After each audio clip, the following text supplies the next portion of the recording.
Bienvenidos a un nuevo episodio de Viajero de la Mente, en esta temporada que hemos llamado Reconstruirse tras la ruptura. Gracias por estar aquí, por acompañarte y por permitirte vivir el viaje emocional de una manera más consciente. En el episodio anterior estuvimos explorando una emoción poderosa, la ira.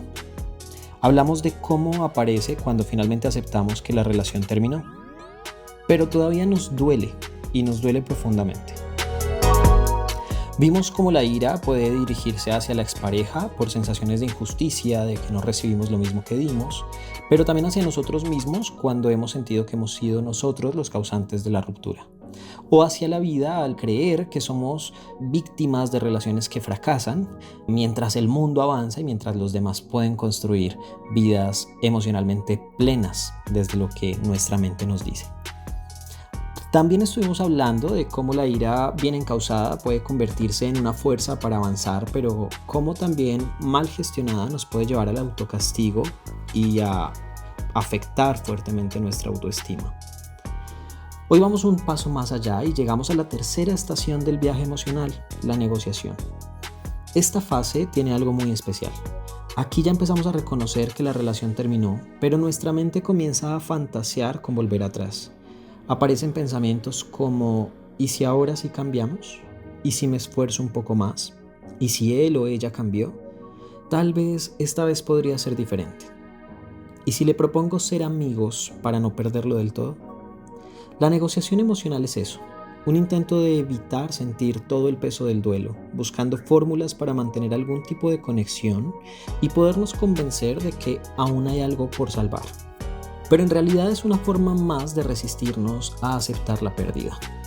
Por eso es tan importante entender esta etapa, reconocerla cuando aparece y saber cómo transitarla con claridad, pues fácilmente nos puede devolver a la fase de negación o nos puede hacer volver a una relación que finalmente no nos hace bien a alguno de los miembros o a los dos. En este episodio vamos a explorar juntos qué es realmente la negociación en el duelo amoroso, cómo se manifiesta y cómo puede atraparnos, así como qué podemos hacer para no quedarnos detenidos en este lugar de fantasía y de esperanza que surge naturalmente en la etapa del duelo. Así que si te has sorprendido a ti mismo o a ti misma pensando en reabrir puertas que tú ya cerraste, este episodio es para ti. ¿Qué es la negociación? Hablemos de la negociación emocional en el duelo amoroso. Esta etapa tiene una particularidad que la hace difícil de reconocer cuando estamos dentro de ella. Ya sabemos que la relación terminó, pero nuestra mente empieza a proponer pequeñas negociaciones internas para tratar de evitar el dolor de la pérdida definitiva y poder volver al contacto, si hemos venido de una etapa de contacto cero. Es como si de pronto nuestra mente empezara a pensar en alternativas que antes no habíamos considerado o que ya habíamos descartado. Entonces volvemos al ya cambiamos y si ahora retomamos juntos terapia y si salvamos esto, si buscamos ayuda.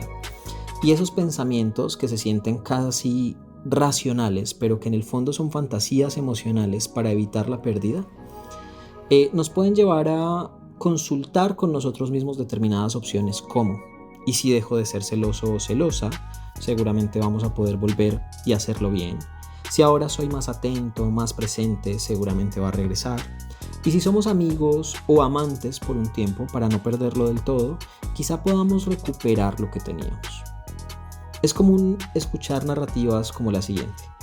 Sé que la relación estaba mal, pero siento que si yo hubiera hecho esto o aquello, podríamos haber sido felices. Esas ideas nacen del anhelo profundo de reparar lo perdido, pero a veces se transforman en excusas emocionales para mantenernos atados a una relación que ya no funciona. La negociación no siempre ocurre en voz alta o en diálogo con la expareja. Muchas veces es algo interno, silencioso, casi invisible, casi imperceptible. Pero lo cierto es que nos mantiene girando en un círculo donde fantaseamos con qué hubiera pasado si, en vez de reconocer lo que realmente fue.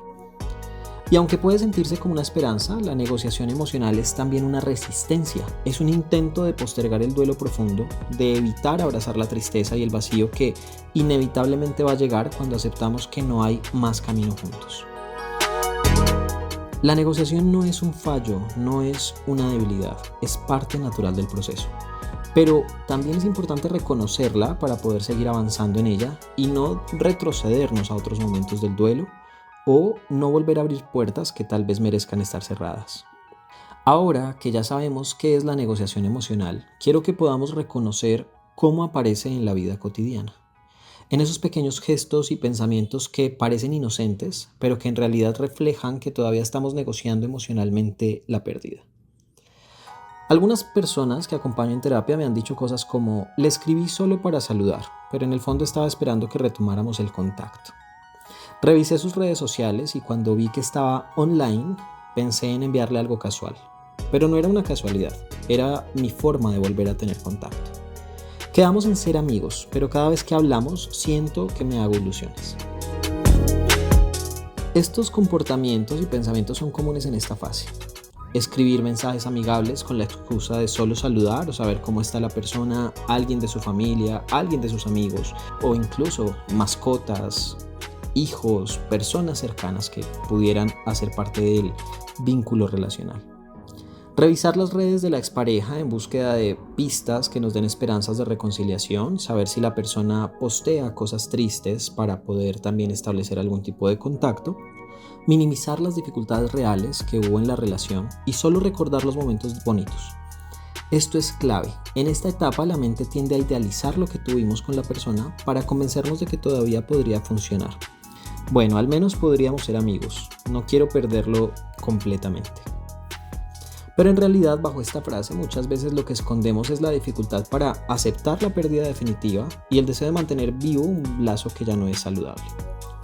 Recordemos entonces, como lo hemos dicho en cada sesión, que las fases del duelo no son lineales. Es completamente normal que en esta fase del duelo la negación también actúe nuevamente, pero que en momentos también la ira vuelva y se nos active. Un día sentimos que tenemos todo claro y al otro nos descubrimos fantaseando con cómo podríamos cambiar para recuperar la relación. Esto no significa que estemos retrocediendo, es una parte más del duelo. Recordemos que una pérdida y los impactos de la misma son dinámicos, que las emociones aparecen y desaparecen a su propio ritmo. Porque en el fondo negociar emocionalmente no nos ayuda a sanar, nos mantiene en una pausa entre el pasado que ya terminó y el futuro que todavía no empieza. Ahora quisiera que vayamos al cómo tramitar la fase de la negociación sin quedarnos atrapados en ella y sin hacernos trampa en nuestro proceso de sanación. Aquí van 3 ideas clave que nos pueden ayudar a sostener la decisión en un momento tan crucial como este. Lo primero es reconocer los pensamientos negociadores sin actuar sobre ellos. Es natural que aparezcan ideas en nuestra cabeza como: bueno, ¿y si cambiamos? Si vamos a terapia, si somos amigos, tal vez podría funcionar.